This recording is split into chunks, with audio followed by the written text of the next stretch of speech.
Salam kasih untuk kita semua saat ini dimanapun kita berada. Kiranya damai sejahtera Allah terus melingkupi kita semua. Bapak Ibu, mari sebelum kita merenungi firman Tuhan, kita satu hati kita berdoa. Kami memberi hati, pikiran, dan jiwa kami sepenuhnya untuk membaca dan merenungkan firman-Mu. Kiranya roh Allah menolong kami, memampukan kami, agar kami mampu menghayati segala sesuatunya dengan baik. Dan kami juga mau melakukannya dalam hidup kami sehari-hari. Bersabdalah ya Tuhan, karena kami telah siap mendengarkan-Mu. Di dalam Kristus kami berdoa dan memohon. Amin.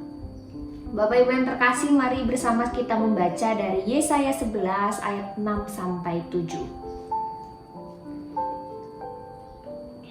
Dikatakan demikian, serigala akan tinggal bersama domba dan macan tutul akan berbaring di samping kambing. Anak lembu dan anak singa akan makan rumput bersama-sama dan seorang anak kecil akan menggiringnya. Lembu dan beruang akan sama-sama makan rumput dan anaknya akan sama-sama berbaring, sedang singa akan makan jerami seperti lembu. Bapak Ibu yang terkasih, seringkali kita mendengar orang-orang Kristen yang sedang terlibat dalam sebuah konflik yang cukup panas, kemudian mereka mengatakan demikian. Halah, gak mungkin kami bisa berdamai. Sudah sakit sekali hati ini dibuatnya, sudah begitu banyak luka-luka yang ditorehkannya, mana mungkin kami bisa berdamai. Pertanyaannya untuk kita adalah, emang benar ya bahwa perdamaian itu menjadi hal yang tidak mungkin dilakukan di tengah situasi yang sudah sangat kompleks dan menyakitkan? Dan apa yang kekristenan ajarkan tentang hal ini? Bapak Ibu yang terkasih, dalam bacaan kita hari ini Yesaya jelas sekali menggambarkan sebuah situasi yang luar biasa. Situasi yang dihadirkan oleh kuasa pendamaian yang dibawa oleh Mesias, Sang Raja Damai itu. Dikatakan bahwa domba dan macan tutul akan berbaring di samping kambing. Anak lembu dan anak singa akan makan rumput bersama-sama. Dan seorang anak kecil dapat memimpin hewan-hewan ini. Lalu lembu dan beruang akan sama-sama makan rumput dan berbaring. Serta singa akan makan jerami seperti lembu. Wow, gitu ya. Hebat sekali. Kehadiran Raja Damai itu benar-benar mengubahkan. Kehadiran Raja Damai itu benar-benar mentransformasi kehidupan. Suatu hal yang kelihatannya selama ini tidak mungkin, segalanya menjadi mungkin dalam anugerah kuasa damai dari Sang Raja Damai itu. Dari sini kita melihat bahwa Raja Damai yang kita nanti-nantikan kedatangannya adalah Raja yang berkenan atas kedamaian. Dengan kuasanya ia menghadirkan damai itu di tengah-tengah kita.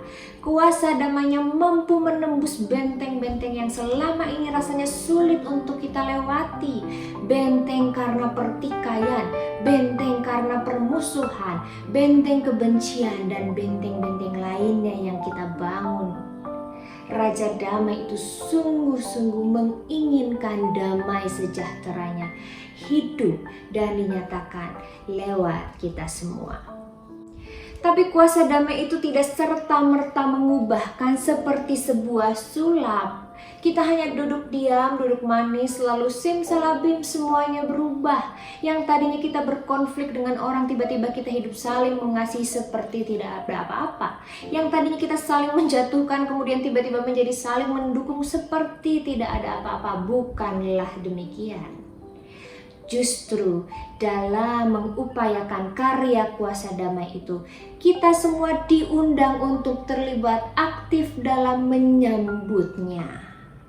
Dan ketika kita benar-benar menyambut Raja Damai itu dalam hidup kita, dalam hati kita, kita sedang berupaya untuk menghadirkan kuasa damainya di dalam dunia ini. Untuk itu pertanyaannya adalah, sudahkah dalam masa penantian ini kita menyambut kuasa damai dari Allah? Sudahkah dalam masa penantian ini kuasa damai itu kita benar-benar nyatakan lewat kehidupan kita? Atau justru kita memilih untuk hidup dalam kebencian dan selalu memicu konflik di sekitar kita? Bapak Ibu yang terkasih, realitasnya banyak orang justru mengeraskan hati mereka dan menolak kuasa damai dari Allah. Banyak orang tidak mau menerima damai dari Allah dan membiarkan diri dikuasai oleh kebencian dan amarah. Banyak orang tidak mengamalkan dan mengusahakan kedamaian itu baik di rumah, di sekolah, di tempat kerja, bahkan di gereja sekalipun. Padahal apabila kita menyambut Raja Damai itu dalam hati kita, damainya yang melampaui akal kita akan mampu mempengaruhi seluruh aspek hidup kita. Kita akan dimampukan untuk membawa damai itu di sekitar kita. Segala konflik dan pertikaian yang sedang terjadi dapat kita kelola menjadi sebuah relasi yang hangat dan mesra. Nah, merespons pertanyaan di awal tadi, jadi sebenarnya bukannya tidak mungkin sebuah konflik yang kompleks dapat didamaikan. Justru yang harus kita tanya dalam diri kita adalah, mau gak kita didamaikan oleh kuasa damai itu? Mau gak kita memberi diri untuk mengupayakan kedamaian itu dalam hidup kita? Atau justru kita tidak mau dan kita lebih memilih untuk dikuasai oleh kebencian dan nafsu kita? Lalu pertanyaannya, gimana sih caranya agar kita mampu menyambut anugerah kuasa damai itu dari Allah, supaya kehidupan kita menjadi hidup yang membawa damai bagi sesama? Yang pertama, ingatlah siapa diri kita. Ketika kita sadar bahwa kita adalah para pengikut Kristus Sang Raja Damai, maka kita pasti sadar bahwa panggilan kita adalah juga menyatakan dan membawa kedamaian itu bagi sesama. Bukan justru menghadirkan perpecahan, bukan justru menyebarkan kebencian, dan bukan justru selalu berkonflik dengan orang-orang di sekitar kita. Itu yang pertama. Yang kedua, upayakanlah terus kedamaian itu. Jangan mau hidup dalam kebencian, jangan mau hidup dalam kemarahan, dan jangan mau dikuasai oleh rasa sakit hati. Berilah diri untuk berdamai dengan orang-orang di sekitar kita, agar yang terpancar lewat kehidupan kita adalah hidup yang penuh dengan kasih Allah. Jadi yang biasanya kalau ketemu orang yang nyebelin, kita mangkir, kita menghindar, sekarang kita hadapi dan kita beri senyuman manis. Yang biasanya kita nggak mau bertegur sapa gitu ya, sekarang kita mulai menyapanya.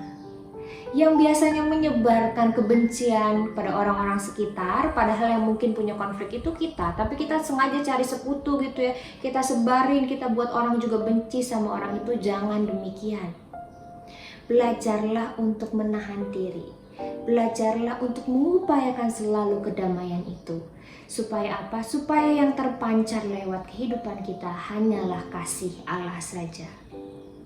Dan yang ketiga, berilah hidup dipimpin dan dikuasai oleh Raja Damai itu.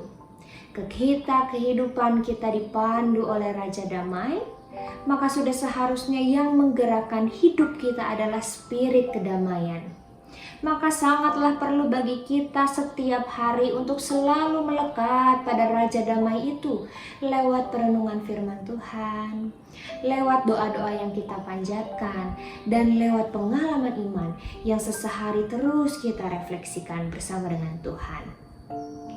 Ketika kita mampu menghidupi dan mengupayakan hal-hal ini, maka kita benar-benar memaknai momen Advent ini dengan sangat baik untuk mempersiapkan diri dalam menyambut Raja Damai itu.